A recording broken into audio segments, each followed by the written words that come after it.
In a world where media is evolving faster than ever before, where stories are shared in bite-sized portions, influencers change minds, and news arrives in an instant. We hear from media insiders on their perspective on the world and uncover the stories behind the latest trends. Join us for The Media Show. Watch on BBC iPlayer. Thelma Schoonmaker, Noel Rogers, Salman Rushdie, welcome to This Cultural Life. Some of the world's leading artistic figures reveal to me their influences. This is what we call fiction. You start from a real source and you reimagine it. And the experiences that have inspired their own work.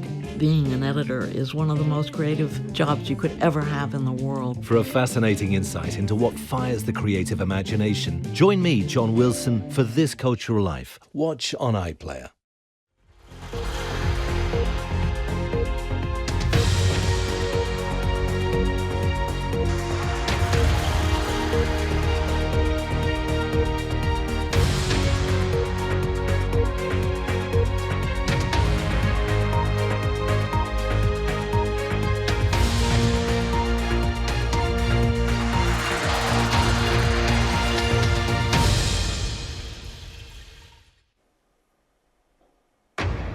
At 10, the Pope's funeral is to be held on Saturday, with world leaders, including Prince William, in attendance.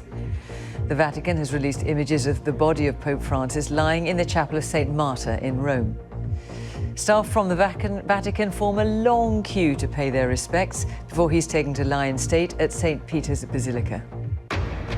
In his first comments since last week's Supreme Court judgment, Keir Starmer states a woman is an adult biological female. But the debate about trans rights continues, not least in the House of Commons. And Chris, you were watching. I was, yes. And in the Commons this evening, the Conservative leader Kemi Badenoch appeared more confident than at any point since she took on the job, as she taunted Labour, effectively saying, "I told you so." The IMF says Trump's tariffs will slow global growth and hit the US economy hardest of all. Well, perhaps they want me to leave. And Gary Lineker talks about leaving Match of the Day and how he felt the BBC wanted him to step down.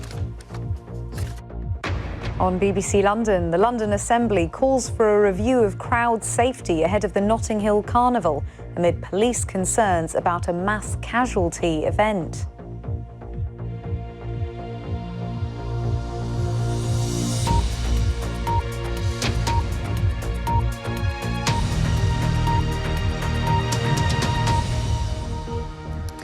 Good evening. The Pope's funeral will be held on Saturday morning, attended by world leaders, dignitaries and royals, including Prince William, who will be representing the King.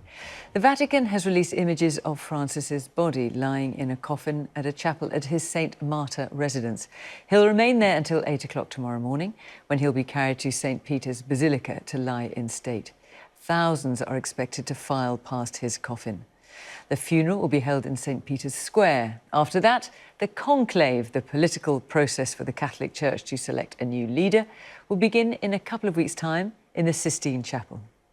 Tonight we'll explain how the secretive process of conclave works and look at some of the cardinals who could become the next pope. But first, our religion editor Ali Maqbool sent this report from the Vatican.